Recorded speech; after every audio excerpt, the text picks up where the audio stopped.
ба қисмати дуюми барномаи то истгоҳ бо Парвез хуш омадед. Умедворам ки якум қисматро тамошо кардед ва қисмати дуюмро бибинед, чун хеле суҳбатҳои ҷолибам инҷа ҳаст. Агар писандатон омад тугмаи олиро биҷиқен, коммент бинависед ва ба дӯстонатон ҳам тавсия бидиҳед. Вақте ки субҳ бедор мешӣ, аввалин корат чӣ мешавад? این سوال خیلی مشکل است. یکمیش این که در هر یک انسان یک سن سال میرسد، بعضی ها دیر، بعضی ها بر وقت، بعضی ها خیلی بر وقت میرسند. من هم بسیار اوقات که میدونم شاید уже حس کردگی هستم در دام یک سال میشه که در یک بحران قرار دارم که بحران اگزیستانسیالی میگن. وقتی سحر میخیزی تو کی بودنت رو نمیدونی و برای چی از خواب خستی یا برای چی همین روز رو پس سر کنی تو علاقه جواب نداری. این چیز در هر سن سال با میرسد و با سوال شما این از سحر تو چی رو میبینی؟ یک چیزی عادتی بد دارم، البته یکم تلفن رو. این چیز با فکرم بعضیا میگن دیگر ها رو میشنم میگم من سحر خستم میدوام این میکنم بعدن طرف کتاب میخونم. بله گام ندارم شاید خونم لیکن چون که 95% بسیارتر انسان یکم در جایزن تلفن رو میبینن. بعد از آن با کار شما میشم. بله من هم سر میخزم مثلا نمیدوام در بدن تربیه زیاد بند نمیکنم لیکن تلفن رو میبینم نو از پس کارهای خودم میشم. ممکن 5 دقیقه 10 دقیقه یک تلفن رو میبینم که چه خبر اومده است چی است. نمیدونم این چیز علاقه عادت شده است. عادتی بد است نو چیکار میکنید؟ دیروز یک بچه‌های ما از ازیت نیست درود به آنها یک پرسش گذراندن که شما به تلفن زندگی کرده میتونید؟ من این سوال نمیتونم به تو خودت تجربه کردی که برای چند ساعت از دنیای الکترونی نه تنها تلفن و همه چیز الکترونیکی است دور باشی و وقتت فقط برای خودت نمیدونم برای چیزهای گذرانی که الکترونی نباشد. البته این چیز دیده باشه من یک بلاگ دیگر کشیدم درباره کتاب ها. پلوسی من در آن است که من پوره میتونم اگر که الکترونیک از بین برده شود یا که از سر خستم تصور کنم الکترونیک موجود نیست. لیکن کتاب هم هستن شکف کتاب هم. اگر شما دیدگی هستید کتاب هم هستن من یگان وقتم بهوده نمیرود یا که زیق شدن یا که نمیدونم دیگه چی بابا مشکلی نمیشه. اگر که کتاب هم دربارم باشم مشکلی نمیشه. هنر رسامی است که جان. هنر رسامی به فکرم این ارثی است. برای که پدرم نقشه ها رو خوب میکشند. پدرم نقشه ها رو خوب میکشیدند. به فکرم از خوردی عقل دار خاطرم است همین در دستم قلم یا روشک افتاد خواه در دیوار باشه خواه در من رسم میکشیدم. این خانگی ها گم نمیزنن مثلا جنگ نمیکردن چی دشتم نمیدادن. بعد از اون جایی که راست اومد من رسم میکشیدم از خوردی. هیچ کس لیکن دشتم نمیداد. بس فکرم از حساب میبینم هست که آیسته آیسته با وی خود را زیاد کردم. در محفل های کتابخانه که کمی پیش گفتی چقدر پیرو داری و این چی میدهد به تو و آنها؟ بلاگی که درباره کتاب کشیدگی هستم با من چی میگن هم فکران نو رو یافتن رو کمک میدهد. یکی از پلیس های کلانشی با من این است با آنها باشد در شهرها بین خود صحبت کردن درباره همون کتاب فکرهای خود را به همون مبادله کردن. مثلا پیشتر من داشتم پرویز بوک که در تنوع بام بود چند وقت باز من نوارها رو جایگیر میکردم درباره کتاب‌ها می‌نوشتم. آدیتوری نو نمی‌آمد. تقریبا 600 آدیتوری داشت 600 نفر داشتم یا 500 نفر در اینستاگرام. بعد از اون گرفتم اکانت دیگر داشتم سیم اکانت رزرو میگفتیم اون پیشتر کنیژنی کلوبی کتابخانه ها بود. ما یک چند نفر جمع شده بودیم کلوبی کتابخانه ها رو تشکیل کردیم و در یک کتاب رو انتخاب کردن همون درباره اون کتاب بعد بحث میکردیم.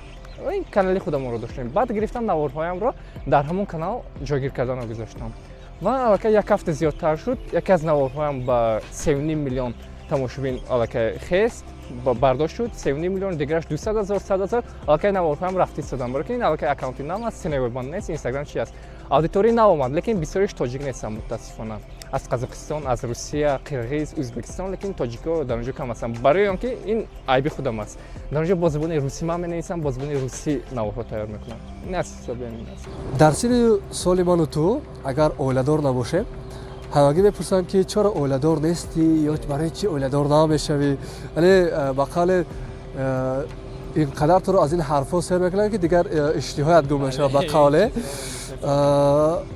оли саволам ин аст ки ба онҳо чӣ ҷавоб медиҳӣ ту масалан худи ман ҳоло нав ман аллакай 23 сола ҳастам ва аллакай савол медиҳанд ки кай оиладор мешавӣ аллакай аз паи оила шав 30 солат рафт баъзеҳо мегӯянд хеле ҳоли ҷавон ҳастӣ то 25 солагӣ чи аст як меъёри хуб аст барои оиладор шудан ки ман фикр мекунам оиладор шудан ин 30 сол надорад кай ки ту худатро тайёр ҳис кардӣ ки як оиларо пеш бурда тавонӣ вақте ки фарзанддор шудӣ фарзандро ту тарбия карда тавонӣ ба ҳамон чиз вақте худатро тайёр ҳисоб кардӣ баъд метавонӣ он вақт оиладор шавӣ мумкин ту дар 30 сола мешавӣ лекин ҳис мекунӣ ки ту тайёр нестӣ мефаҳмӣ ки аз заруна ту ба фарзанддор шудан онро тарбия кардан оиларо пеш бурдан тайёр нестӣ так зачем барои чӣ маҷбури оиладор шудан ё ки танҳо бо қадриятҳои ҷомеа ки бояд дар ҳамин синни сол бояд ҳар як нафар зану бача оиладор шавад барои чӣ ба онҳо чӣ кунад амал кард агар ту худат ҳамин чизро нахоҳӣ масалан ман ҳоло тайёр нестам аз ваи худам мегӯям мегӯям хайр ту оиладор шав зану фарзанддор шав аллакай роҳатро меёбӣ хоҳӣ нахоҳӣ як кори хуб меёбӣ аз паи зиндагиам мешавӣ худаш зиндагӣ туро тайёр мекунад бовар намекунам баръакс вақте ки ту оиладор шудӣ тайёр нестӣ дигар муаммоҳои зан муаммоҳои кӯдак ба сарат меояд аллакай намедонӣ чӣ кор кунӣ то фикр мекунам агар ки чи одами эҳсосӣ бошӣ нафари эҳсосӣ бошӣ ё чӣ бошӣ то ба метарсам суитсид шояд равӣ ман медонам ин гуна таърихҳоро рекорди аз ҳама беҳтарин дар китобхоният 22 соат аст ин бераҳмӣ барои худи организмат нест ки 22 соат бишинӣ фақат китоб хонӣ гӯш кунед ин наворро ман моҳи охири декабр гузашта будам дар ёддошт бошед ман тарафдори он нестам ки бишинӣ паи ҳам китоб хонӣ ва ман рекорд гузошнӣ ҳам набудам ин пурра тасодуфан шудааст вақте китобро тавсия дам ман электронашро худи китобро наёфтам электронашро хонам чӣ хеле гуфтам китоб чунон ба худ ҷалб кард ки чӣ хел гӯям канда шуда натавонист ин чӣ хеле шумо гуфтед ҷабр ба организми худа нест не бераҳмӣ нест барое ки дар ин мобайни 22 соат ман 5 соат хоб кардага ҳастам бо ин чизро 5 соат хоб кардага ҳастам нонушта абед ягон чи ба ман худамро аз он чиз накардам ҳамаи корҳоро мекардам танҳо дар ҳамон вақтҳое ки дар мобайни 22 соат холӣ мондам китобро хондам ва дар 22 соат тамом шуд не ба фикрам ин хуб аст баъзе ҳолатҳо мешавад лекин як китобро ман як моҳ мехонам ин хеле чам аст як китобро ман дар як моҳ ё зиёдтар хондага ҳастам чӣ китобу росте дар ёдам нест лекин чунин китобҳо буданд ну ҳаст лекин номашро намегӯям ин китоби чи не мо ба мумкин аст ба қадриятҳои мо дуруст намегирад баъди китоберо хондану онро ба аудитория гуфтан ҳамон китобро хондаву ҳисси худро мегӯянд ба ту ҳоло ҳеҷ кас нагуфт вақте ки айна баъди ҳамон навор ба ҳисоб гирем чанд нафар пурсиданд аз куҷо ёфтам мумкин аст ин китобро гуфтам тоҷикистонбуд нест лекин агар хоҳед электронашро мепартоям электронаш албатта партофтам лекин баъд аз он хабар надорам онҳо ин китобро хонданд ё нахонданд лекин он наворҳое ки дар инстаграм мегузорам кӯтоҳ ҳастанд дар бораи ягон китоб маълумот дода шудааст ё ягон қисматашро овардагӣ ҳастам баъд аз он дар дили аллакай аудитория пайдо мешавад ки менависанд албатта ман ин китобро мехонам ва баъд аз як моҳ аст як ҳафта аст бо обратно дар дайректам менависанд ки раҳмат барои ҳамун читон ба шарофати ҳамун чи навор пешниҳоди хуб буд китоб ба ман хело маъқул шуд китоби зур буд ва баъд дар он ҷо аллакай ба обсуждение ба баҳс меравем кадом ҳамун саҳифаи китобхон бале дар саҳифаи китобхон мешавад ин аллакай аудитории рус забонҳо ҳастанд. Рус забон дар тоҷикистон ҳоло чӣ накардам. барои контенти тоҷикӣ кӯшиш накардӣ? Дар бораи китоб Бале. ҳоло не кардани ҳастам. Якумамун навори ман дар бораи ҳамун китобам нақл кардам. Тақрибан 4 минут буд ё 5 дақиқа буд ва дар оянда чӣ хеле гуфтугӯ гузаштам. Агар ягон таклифҳо бошад, ҳамин шакли навор маъқул бошад, дар шаҳр нависед ва ман баъд аз он ҳамон китобро боз чӣ мекунам? Навор сафт мекунам, дар бораш маълумот медиҳам. Ва аллакай якчанд сценарий ҳоло навиштага ҳастам, тайёр аст. Танҳо сафту тайёр карданаш мондагӣ аст. Лекин ҳоло аз ҳисоби вақт чӣ накардем. خب дар бораи зеҳни сунъӣ ки ҳоле ҳам якчанд вақти охир тамоми дунё забт кардааст ва мебинем ки аз пушти ин чиз ҳазор долларо ҳам кор мекунад. Ту чӣ фикр дорӣ? Аз ҳисоби маблағ кор карданашо? Не, дар умум дар бораи зеҳни сунъӣ ки дар якчанд соли охир куҷо мерем, чӣ хел мешавад? зеҳни сунъӣ барои албатта як ёрдамчӣ хеле хуб шуд барои мо, барои инсоният. Чӣ хел ки ману шумо одамое ки бо наворҳо кор мекунанд, умуман дар соҳаи техникаю технологӣ кор мекунанд, хеле дастгирӣ хуб шуд ва тарс ҳам дар байни мардум вуҷуд омад ки гӯё ки зеҳни сунъӣ ҷои кори онҳоро мегирад. Не, ҷои кори онҳоро зеҳни сунъӣ мегирад ки кор карда наметавонанд. Онҳоро бали зеҳни сунъӣ мегирад, лекин онҳое ки зеҳни сунъиро кор фармуда метавонанд, истифода бурда метавонанд дар корашон, онҳо дар ҷои корашон мемонанд. Ва зеҳни сунъӣ мегӯянд боз як тарси пайдо шуд ки гӯё зеҳни сунъӣ аз ҳад зиёд зеҳнаш баланд шуда истодааст, гӯё ба инсоният хавф дорад. Бале, хавф дорад, агар дар он вақт, лекин як чизро ба ҳисоб гирем, зеҳни сунъӣ аз чӣ сатҳи худро баланд мекунад? Аз саволҳое ки мо ба он медиҳем ва аз тарзи истифода барои мо аллакай зеҳни сунъӣ ба худ алгоритми худро тартиб медиҳад ки инсоният чӣ мехоҳад бо онҳо ба чӣ хел муносибат кунем. вақте мебинӣ як запрос ё ки дархости намедонам дар бораи гурбаҳо запрос метавонӣ, ягон мультфилм чизе ки сатҳаш паст аст, аллакай зеҳни сунъиам ба таври русӣ гӯем тупой мешавад. запроси ту, дархости ту чӣ қадар сатҳаш баланд бошад, зеҳни сунъиам сатҳи худро баланд карда меравад, лекин дархостҳое ки ту чӣ қадар сатҳаш паст бошад, зеҳни сунъиам дар ҳамон сатҳ меравад. ин мисли контентҳое ки мо ҳолӣ мекунем. охири барнома аст ва инҷа мехоҳам суолҳое ҳастанд ки ҷавобаш бояд хеле кӯтоҳ бошад ва суоли аввал ин аст ки дар фейсбук доимо фаъолӣ. инҷа барои ту чӣ манфиат дорад? Дар фейсбук савол ҷавобаш кӯтоҳ гуфтед.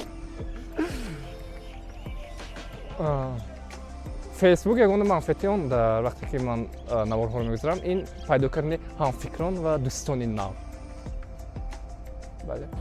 аз чӣ чизат бисёртар мефахрӣ то инҷо?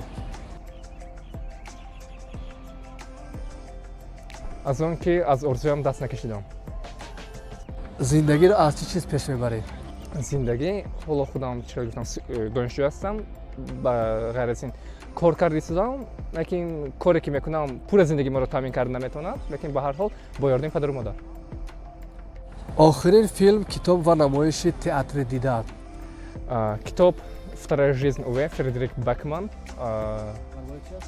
дар бораи ҳаёти як марде ҳаст ки маънои ҳаёти худро гум кардааст.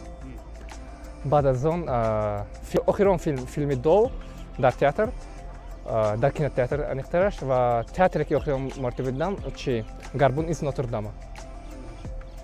пеши виҷдони худ азоб кашидӣ? бале, то ҳозир азоб мекашам. аз чӣ агар махфӣ намошад? махфӣ аст. миёни мавзӯъҳои суҳбатат баҳси дину оин мешавад? хеле бисёр мешавад. чӣ назар дорӣ? дар аввалҳо вақте баҳс мешуданд, баробари онҳо баҳс мекардам, лекин солҳои охир тамоман баҳс карданро партофтам ва чӣ шаҳр, чӣ эроде ки ба ман мешавад, игнор, аҳамият наметиҳам. тамом ҳаёти худам кутед. миёни виҷдон, худо ва тифли навзод чӣ фарқ аст? аз сеи онҳо дуашро медонам ки яке материална мавҷуд аст, дигареро мо ҳис мекунем. сеюмаш ба ҷавоб дода наметавонам. одамҳо дигар мешаванд ё замона? замона дар ҷояш одамҳо мераванд. چه چیزро گفتنی بودی و من نپرسیدم.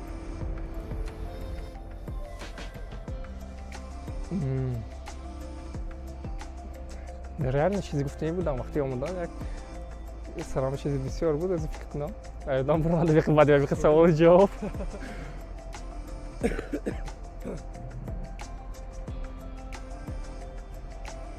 маънии ҳаётро дар чӣ мебинам?